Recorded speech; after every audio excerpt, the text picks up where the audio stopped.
జయశంకర్ జిల్లాలో రౌడీ షీటర్తో పాటు అతని స్నేహితుడు దారుణ హత్యకు గురయ్యాడు.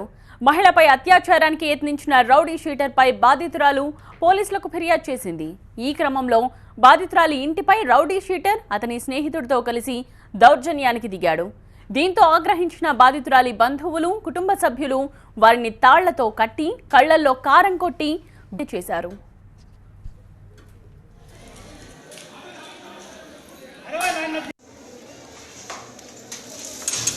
चलो चलो कितना टाइम थोड़ा लगता है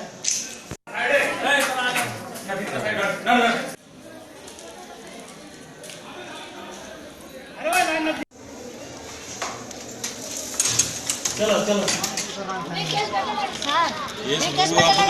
కేసు పెట్టిండు కేసుకి పంపితే బాగుండు కదా కేసు పెట్టినాక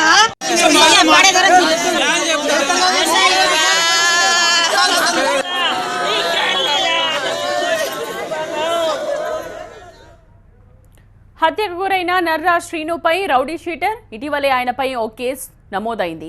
తనపై అత్యాచారానికి ప్రయత్నించాడని, కులం పేరుతో దూషించాడని రాధిక అనే యువతి అతనిపై పోలీసులకు ఫిర్యాదు చేసింది. అయితే కేసు విచారణ జరుగుతున్న క్రమంలో నర్రా శ్రీను దూషించాడని రాధిక అనే యువతి బంధువులకు చెప్పింది. దీంతోనే ఈ గొడవ జరిగినట్టు తెలుస్తోంది.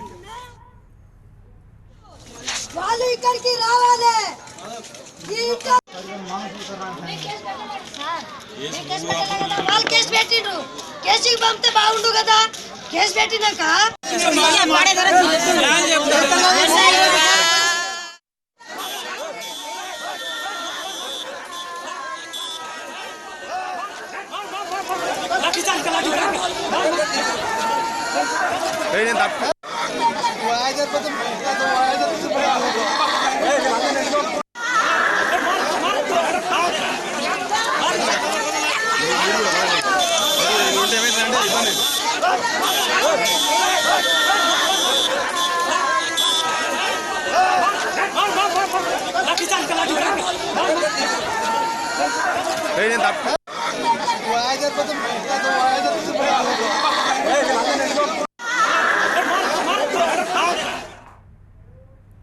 శ్రీను రవి ఇంటికి వెళ్లే లోపే 7 వ్యక్తులు అక్కడ ఆల్రెడీ మాటేశారు. కేసు విషయంలో ఇరు వర్గాల మధ్య మాటామాట పెరిగింది.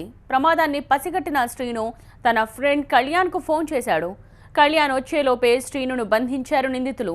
వచ్చి రాగానే కళ్యాణ్ను కూడా తాళ్లతో కట్టేశారు. ఇద్దరి కళ్లల్లో కారం చల్లి, సుత్తి, ఐరన్ రాడ్స్, కత్తులతో దాడి చేశారు.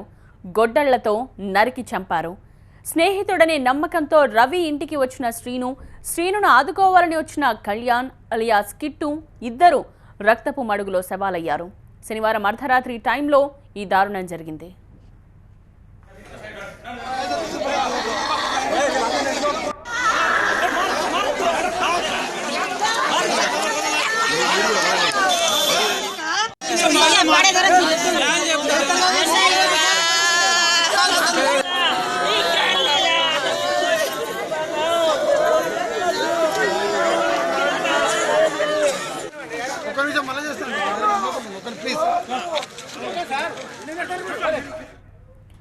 జంట హత్యలతో గ్రామంలో ఉద్రిక్త పరిస్థితులు నెలకొన్నాయి. అసలు ఏ క్షణం ఏం జరుగుతుందో తెలియక గ్రామస్తులు భయంగా గడుపుతున్నారు.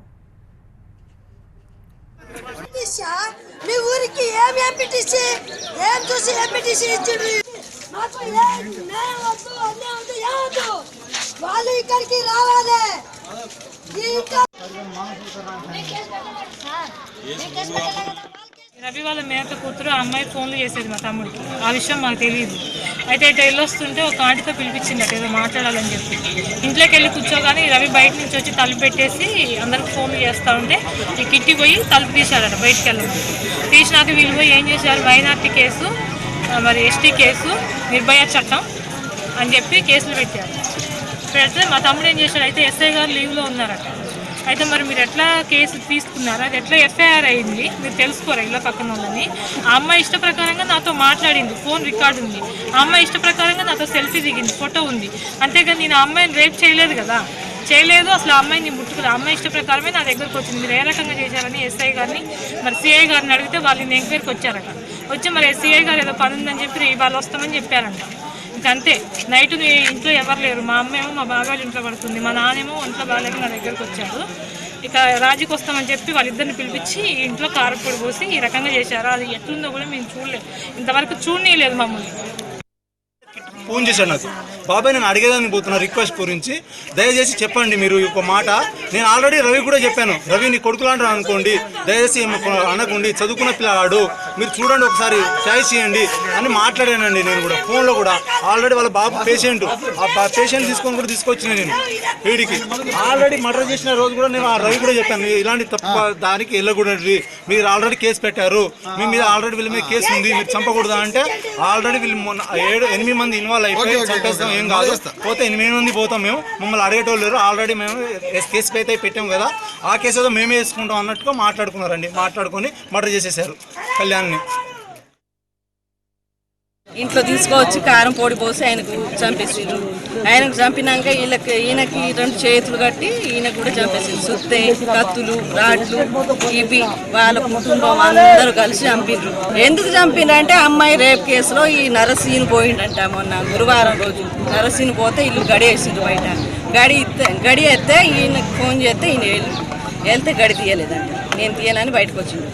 బయటకు వస్తే ఈయనకి కావాలని కక్షతో చంపారు. ఏ తప్పు లేకపోయినా వాడికి చంపితే ఒక పద్ధతి ఉంది. ఎందుకంటే వాడు తప్పు చేసిండు, వాళ్ళు శిక్ష అనుభవించిండు.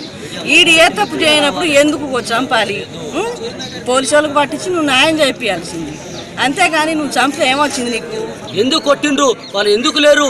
ఇలా కొట్టిండ్రు, రాత్రి కొట్టిండ్రు, ఇప్పుడు ఎందుకు లేరు? చంపని రావాలి, చంపినాక ఇప్పుడు రావాలి, వచ్చినాకనే బయటికి తీసుకుని లేకపోతే సార్ మాకు మా భక్తు దగ్గర కూర్చొని మేము చూసుకుంటున్నాం. మేము ఎవరు లేకున్నా కూడా వాడు చూసుకుంటారు. మేము పెద్ద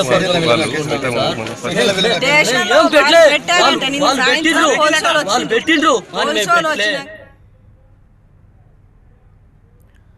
పొద్దున్నే జంట హత్యల ఉదంతం తెలిసి కమలాపురం అట్టుడికింది. మృతుల బంధువులే కాదు, గ్రామస్తులందరూ కూడా వాళ్లల్లో కూడా కోపం కట్టలు తెంచుకుంది. తప్పు చేశారని భావిస్తే పోలీసులకు ఫిర్యాదు చేయాలి, గ్రామంలో పంచాయతీ పెట్టాలి. కానీ అన్యాయంగా 2 ప్రాణాలు తీశారని స్థానికులు అన్నారు.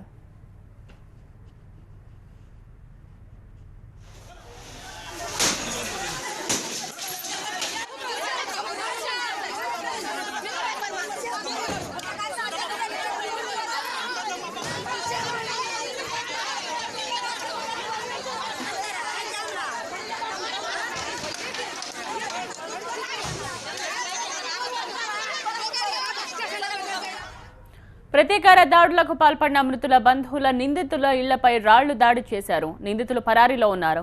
నిందితుల కుటుంబ సభ్యులు ఇళ్ల నుంచి పరుగులు తీశారు. ప్రతీకార దాడులకు దిగిన వారు నిందితుల ఇళ్లలోకి ప్రవేశించి ఫర్నిచర్, ఇతర వస్తువులను ధ్వంసం చేశారు.